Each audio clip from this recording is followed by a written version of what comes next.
What is up, you guys? Welcome back to the Alchemical Life podcast. This is your host, Abigail Crow speaking. I am a strength coach and a runner, and I train a lot of endurance athletes. It's what I love to do. It's what I'm passionate about. And if you are listening to this or watching this, then you'll notice a couple of things. One, I'm a little bit on the side of the screen, and that's because I'm going to have my notes up here because this episode is a little bit more special. It is kind of a podcast episode, but also a little bit of a video seminar of sorts to go through my entire mile training. If you're listening to this or you're watching this, it's because you want to get faster.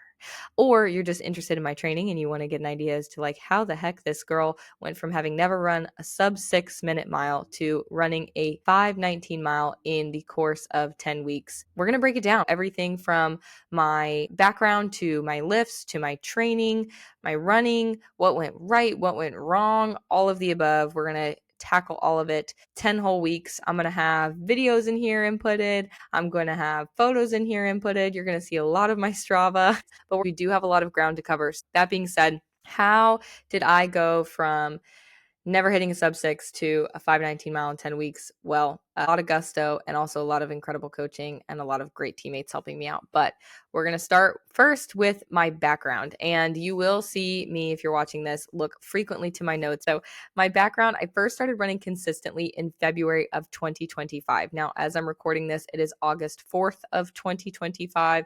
And I did my mile run on July 17th of 2025. I was supposed to be running my mile at Breakfast at the Track, which I might still do on Saturday just for fun, no expectations, but that is August 9th of 2025. Okay.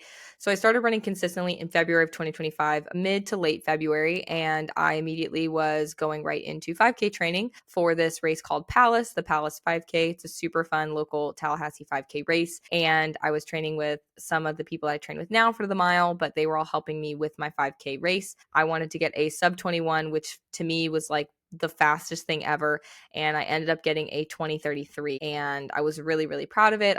That averages to about a 6:37 mile. And I just enjoyed the 5K training a lot. I enjoyed the ability to push myself. That is actually the next race block that I'm going into is a 5K race block. So that is where I'm headed now. And my goal is sub 19. So it's a pretty substantial drop from a 20:33, but I think I could do it before the end of the year. We'll see what happens. So without getting off track too much, I did my Palace 5K and then got super sick for a week. What essentially happened was I was transitioning into mile training and I was very much not wanting to take any time off. I was ready to get right into mile training. I was forced to take a week off because I got really, really sick. I ran a long run and it was the fastest 10-mile run I had done. I'll put it up here, the Strava for you. I didn't run any miles the next week because I woke up and just was so sick that following Monday after the Saturday Palace and the Sunday long run. And after the week off of being sick, I got right back into training and I was just like full send into it. And I really didn't take any time off other than being ill. Mile training officially began May 8th. My Palace race was April 12th, then 14th through that week as when I was out sick. And then the week following, I was right back at it. That's when mile training started. May 8th, you can see my Strava information here. That was the first week back and it was a lot of fun. We had 200s and I just was already so in love with mile training. With mile training having started, my runs were very much different than what they were for 5K training. This is because I actually had increased volume in the time that I had off. I was very consistently running about 25 to maybe 30 miles per week for 5K training. And it was definitely rough for me because going from not having run at all to immediately going into 5K training and doing 25 to 30 miles per week, I was sore. I was still trying to lift 4 days per week. I had been running 4 to 5 days per week. I was just sore all the time. My knees were kind of hurting. They were just adjusting to the volume. And when I went into mile training, I was maintaining those 30 miles per week. I actually was anywhere from 30 to 35 miles per week. And I was also increasing intensity because the Thursday where I normally was doing a threshold training session, I was doing a very hard mile training session. So I was accumulating a slightly higher training volume and I had definitely increased training intensity as well. Foreshadowing. Not a great idea. My rough week breakdown for runs was Monday, I was not running. I would take a rest day. Tuesday, I was at the track. I was accumulating about 6 total miles, but 3 miles of really hard, like 5K quality effort. Wednesday, I was doing 5 easy miles, sometimes 4. Thursday was mile training. I was doing 2-ish miles of really, really hard, intense training, but I was doing 5 miles in total of running that day. And then Friday, I was taking off, usually resting. Saturday, I was doing a quality cut down run where I would do 3 easy miles, 2 miles would be a hard cut down. And then I would do a mile or so cool down. I would also do 4 200-meter hard runs with full recovery in between. So I was accumulating about 7 miles in that training session. And then Sunday, I was doing a long, low and slow run, anywhere from 8 to 10 miles, depending. So if you add it all up, I was doing 30 plus miles per week. And it was pretty hard training. It was really intense. My mile training was constantly varying, but we started with 200 meters with minimal rest. And then we would move up to 300 meters. Then we had a 400 meter workout. And then there was our 600 meters. And then it went to 800. But I missed the 800 workouts because that's when I had tapped out. I had done my mile and I was done. My body was, you'll see, it wasn't holding up very well. So when I was doing my runs, I did have a mile time trial. It was between 300s and the 400s. I ended up getting a 5:37 for that mile time trial. And that week in particular, I had come back from Austin, Texas, and I was really quite achy and sore. I was nursing a calf strain and an adductor strain at the time. I was very much on the fence about even doing the mile time trial, but I really wanted to do it because I wanted to just see where I was at. And having a 5:37 first mile time trial when my goal was to do a sub 5:20 was a little bit scary, but I wasn't super discouraged. I was actually fairly happy with it. And it didn't really get me down for my future runs or my workouts. It actually, if anything, motivated me more to really push hard. My lifting during this time period, I went from 4 times a week lifting for 5K training to 3 times a week lifting because it was just not sustainable. And all of the running volume that I was doing and the running intensity that had been increasing in my training sessions, I was now running a consistent 5 days a week. It was just a lot. And because I was doing 3 times a week, I was doing full body lifts. So I would keep it to usually 1 lower main lift and 1 upper main lift. And then the following 2 to 4 lifts after those main lifts were accessory. And by accessory lifts, it was things that were going to just help me keep my body strong and also keep my body moving really well for my training sessions. I was doing things like single leg RDLs, cable crunches, hanging knee tucks, walking lunges, single arm bridge press, that kind of stuff. I kept the RPE pretty high just because I genuinely love training hard. Because I was doing them on my quality days, it really there was kind of a governor on how hard I could go in my lifts anyways, because I had done such a hard run a few hours prior. So I kept my RPE pretty high and I did keep the effort pretty high in the lifts, but I understood and totally embraced the fact that my strength was going to go down a little bit. And so I wasn't super concerned about strength numbers, and I was much more concerned about just showing up and making sure I got done with my lifts and I kept the effort fairly high. Because I do like training hard, I did show up sore for a lot of my Thursday sessions, but it was fine. I was really unwilling to piddle through my lift sessions. I wanted to push at them. My breakdown for my lifts went as follows. My Monday was still a rest day. My Tuesday, I had gone to the track that morning, and then later that day, I would do full body. Wednesday, I kept it still to just my easy miles. Thursday, I had my mile training session, and then I had another full body day. Friday, rest, and then Saturday, I had my quality run, and then my third full body, and then Sunday was my long run. So as you can see, I kept my hard days hard, and I tried to keep my easy days easy. This is a principle that I preach all the time, and this is one that I follow myself, always keeping your quality on the same days just so that you can keep the intensity on those days high, so that when you need your lower intensity or rest days, your body has time to recover and you're really undulating intensity throughout the week. It helped me a lot. If I had not done that, I definitely would have been way worse off in my training blocks. It'd be better to just skip a session in terms of lifting than to really start stacking your lifts with your easy mileage because your quality days are just too hard. I was really happy with how I broke down my overall training week. I do want to go through the process of where I went wrong. One is I really was so adamant about keeping 3 quality days the entire time. I don't know why, but I wanted to have 3 hard runs. That's what I started with. That's what I was finishing with. I was so adamant about it. I want to preface this with Abigail, the coach, and Abigail, the athlete, are like 2 different people. And it's really funny because the way that I'll coach my clients and then the way that I will act and make decisions as an athlete are 2 different things. And I've gotten better over the years at trying to be a better coach to my own athletic self. But this is where I faltered. I definitely wanted to keep my 3 quality days. I really love to train, and sometimes my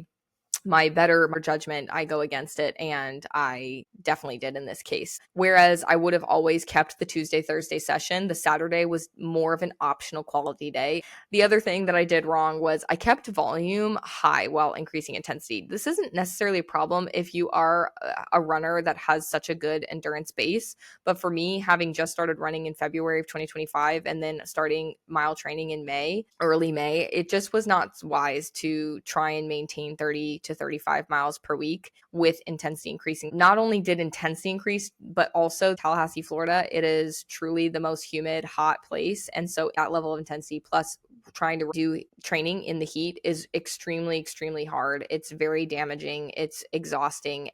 I don't think, looking back, I should have tried to always aim for 30 miles per week. I think I would have done just fine hitting 25 miles a week and skipping out on an easy run on occasion or cutting a quality day on occasion. I really did not expect the heat training to do that much to my soul and to my body, and it did. It's really hard. People who talk about training in the heat and the humidity, they're not being dramatic. It is no joke. We would start the day and it would be dew point of 80, humidity would be 92%, and it would already be 85 degrees outside. So even if you're out there early, it doesn't matter. And then I didn't plan a deload. There was one week where I went a little bit easier and a little bit lower mileage. And I'll put up here, like, this is kind of my rough training week. Like this, you'll see me not taking time off. You'll see where it started when I got sick actually after Palace. And then you'll see here on the screen where I went a little bit lower in my mileage that week because it was a kind of a forced deload. I kept my mileage pretty high the entire time. And then you'll see after my mile race, I took an entire week off of training. So you'll see the dip. I didn't plan a deload, and that's the biggest problem. I needed to look at the 12-week block, and I don't know what I was thinking. If I just thought I would strategically listen to my body all of a sudden after having not listened to my body for many years, I would plan a deload, and when I needed one, I should have looked at the mile training, really talked to my coach about it, and then broken down where I needed to schedule a deload where it was the smartest thing to do. So I did have a week where I did a little bit less, but I didn't have an actual built-in deload. And then I didn't listen to my body when fatigue or stress got too high. And actually, as the training block went on and physically my body was under more stress and I was accumulating more fatigue, I also had come across a lot of stress with work and family stuff and personal stuff. So it was all compiling pretty heavily. July the 8th of 2025, you'll see what happened after this training session. All right, I'm done with mile repeats today. That was on the schedule for Tuesday. Did pretty good. My splits actually look really good. My leg's in searing pain on my left leg when I stand, when I walk. Sometimes it hurts when I sit, but it does not really hurt me that much when I run.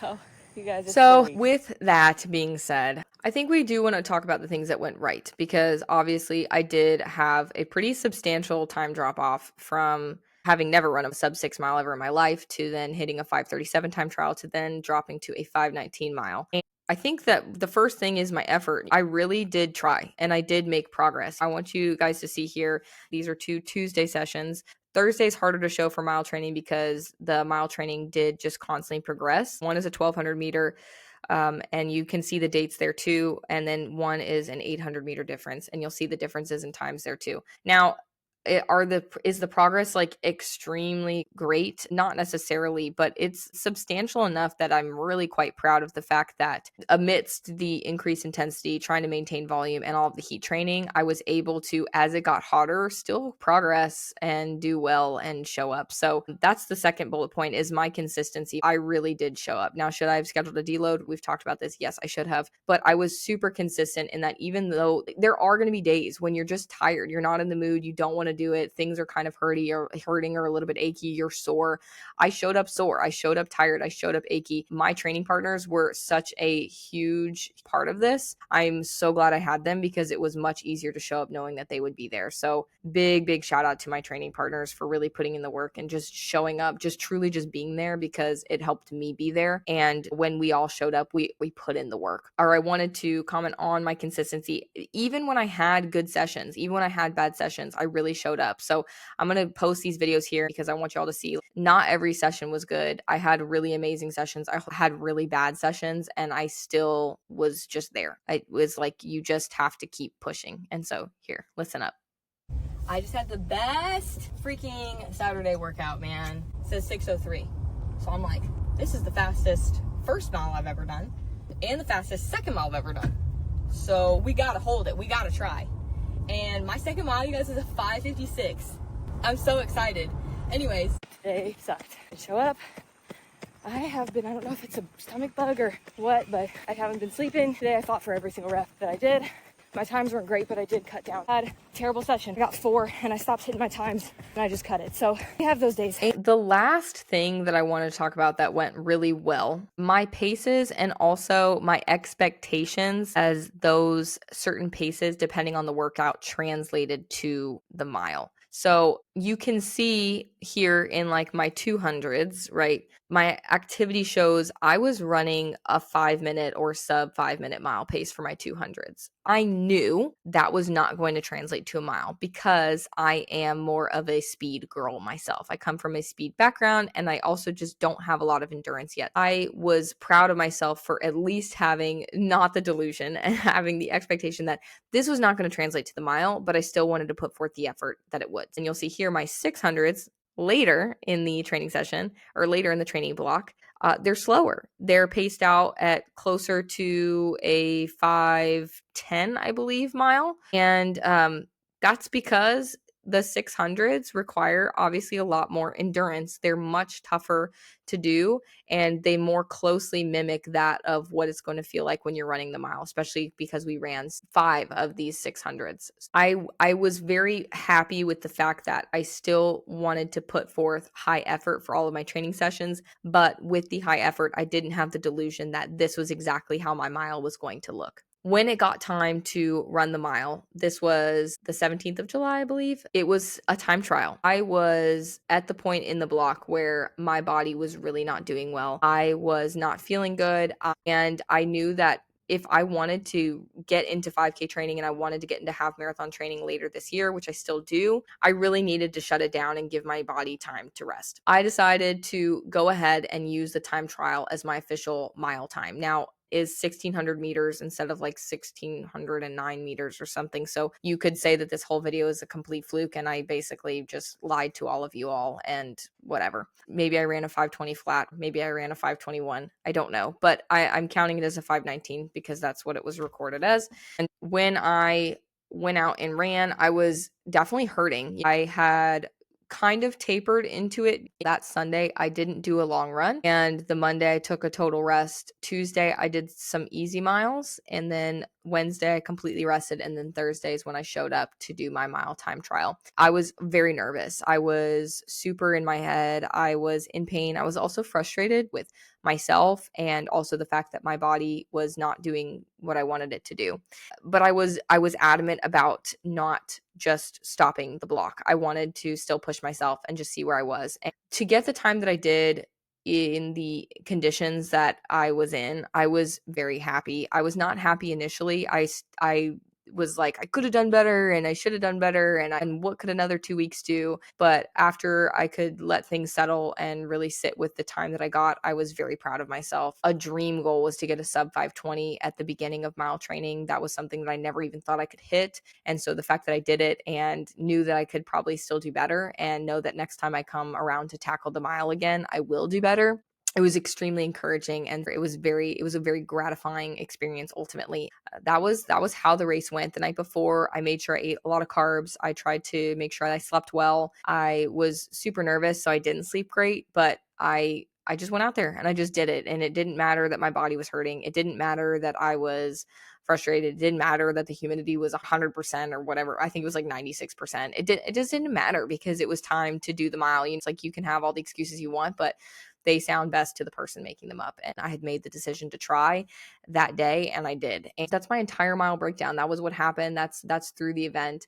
I'm really excited to tackle mile training again. I'm also really excited to be done with it and to have a break. Mile training is really, really hard. It's no joke. This last week and then this next coming week, I'm excited to just do kind of what I want with my training and have a little bit of a break from the show up and get these exact sessions done and hit these exact times. And I'm also excited to start 5K training. That being said, that is how I navigated my entire mile training. That is how I went from never hitting a sub 6 to getting a 5:19 in 10 weeks. Everything from my lifts to my runs, what I did right, what I did wrong, where I started from. So I hope this is helpful for you guys as you all approach potentially hitting your mile or just integrating speed work in general and navigating overall volume intensity, learning from someone who is making the mistakes and will continue to probably make the mistakes and talk about them. Yeah, that's it. Wow, we've covered a lot of ground here. I hope this was helpful. And if you guys are interested in following any kind of specific strength programs for your speed block that you're going through, then my Strength for Runners programs are going to be super beneficial to you. I'm really excited about them. I have 3 different programs. You can take a quiz to determine which program is the most beneficial for you, for your goals, what you're going through right now. I have one for somebody who just wants to get to the starting line healthy.